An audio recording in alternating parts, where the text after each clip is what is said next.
the Greeks had the maxim, know thyself. How do we come to know ourselves in terms of our personalities and, more importantly, potential?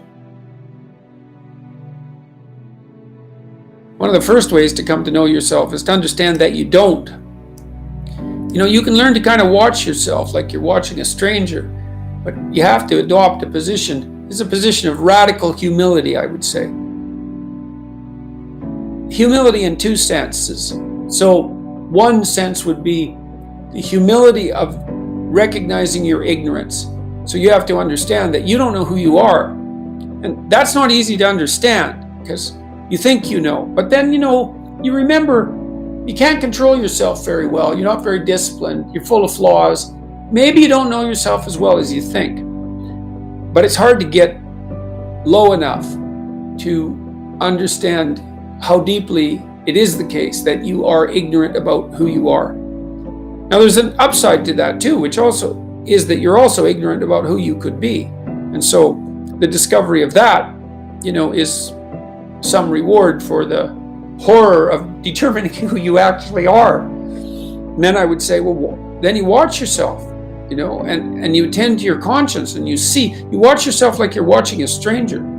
You watch what you say and you listen. And you think, well, what sort of person would say that? And how am I reacting emotionally when I'm communicating in that manner? Is that making me feel stronger or weaker? Is it filling me with shame? Is it helping my confidence? Am I laying out a lie? Am I deceiving myself and other people? Am I adopting this personality at parties that is designed to impress and to amuse, and it comes across as nothing but like self-centered narcissism? What are my dark fantasies? What are my aggressive fantasies? What is it that I'm willing to do? What am I interested in so that I'll spontaneously pursue it? What do I procrastinate about and why? What am I unwilling to do? What do I think is good? What do I congratulate myself for accomplishing? And what do I berate myself for failing to confront and to implement?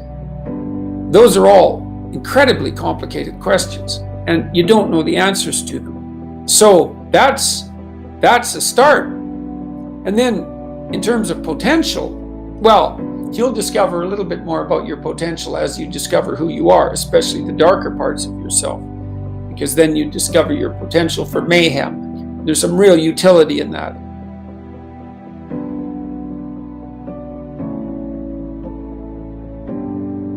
It's actually something that strengthens you, because the first thing that a realization like that can in fact produce is the ambition to incorporate that danger into a higher order personality, that dangerousness into a higher order personality. And that can make you implacable. That can make you someone who can say no when you need to say no. That can make you someone who won't avoid necessary conflict. And so that's unbelievably useful. And so that's one of the potentials that you might discover. The other thing you do to discover your potential is you challenge yourself. It's like rule 4 in my book, 12 Rules for Life, is compare yourself to who you were yesterday and not to who someone else is today. And that's kind of a good way to start this. It's like, well, take a bit of a look at yourself and think about what's not so good that you could improve, that you should improve by your own standards, and that you would improve, and set yourself a little goal. Maybe you're not studying at all at your university, or maybe you're at work and you've got this stack of paper there, and you haven't looked at that damn stack for like a month, and you know that you should be, and you're bothering yourself at night because you're avoiding that. It's like, maybe you think, well, I've avoided that stack of paper completely for 1 month. I'm quite a coward when it comes to whatever snakes might be hidden in that stack of paper.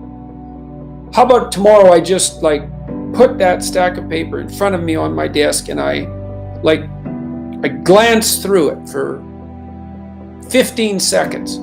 See if I can do that. It's like, well, you set yourself a goal of improvement. It's a humble goal, because really, are you such a coward that the best that you can bloody well manage after a month of avoidance is 15 seconds of exposure to a stack of paper? It could easily be. You've been avoiding it, so you're obviously afraid of it, and so the situation could be that dismal and dire. And you might think, well, geez, it's no balm to my ego. It's not fostering the strength of my ego to recognize in myself someone who could only withstand 15 seconds of exposure to that thing I'm afraid of. And so that's a form of humility too. It's like there's things you could do to improve, and you know what they are. And there's small steps that you could take, that you might take, that would put you in that direction. And then the question is, are you big enough to take those small steps? Are you capable of grappling with the fact that you're fundamentally flawed to the point where you have to break things down into almost childlike steps in order to manage them? And the answer to that is, yeah, you are.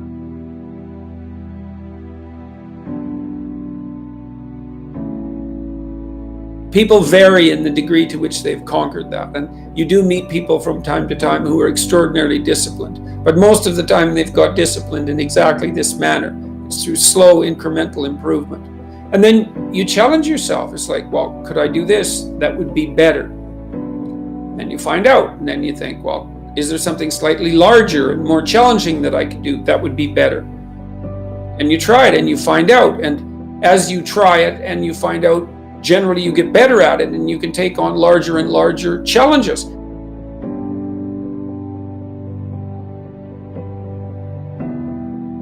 You take responsibility for yourself. That's part of standing up straight with your shoulders back. It's like, take on the world, man, but only at the level that you can manage.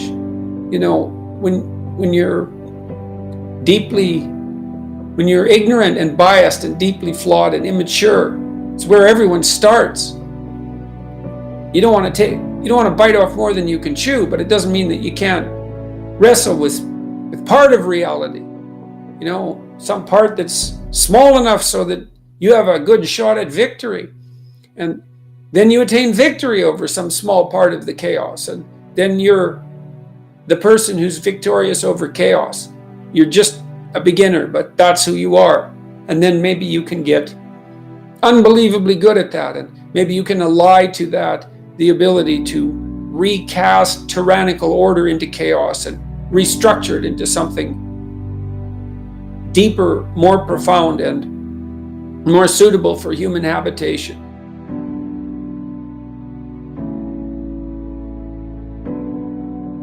To put yourself together, which is to follow the path of redemption, to follow the Redeemer. If the Redeemer is a type of personality that you could, in fact, be inhabited by or manifest, then the first steps towards that is to allow yourself to be a fool, right? It's because you don't know what you're doing.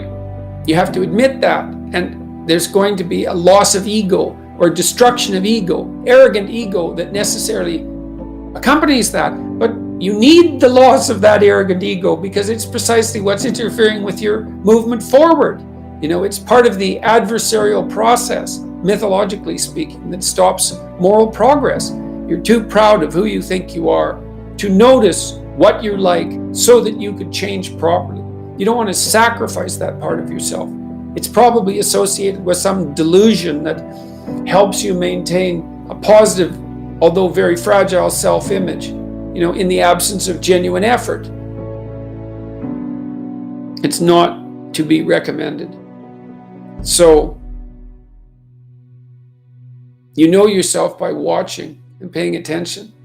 It's watching like you're a snake.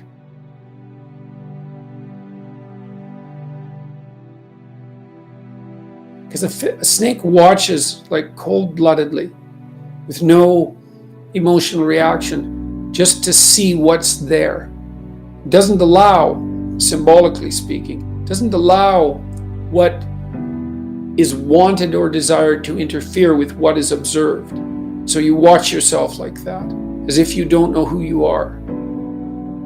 Well, that's the beginning. And then you challenge yourself continually to see how far past yesterday you can push today and tomorrow, and to continually experiment with expanding the domains not only of your competence, but of your ability to increase that competence. And it's not obvious to me. The upper limit to that is proportional to the moral effort that you put into it. The more that's guided by the highest of all possible visions, right? The alliance with the highest of all possible conceivable good. And the more it's motivated by, the more it's accompanied by truth in speech and action, the more you will develop your potential.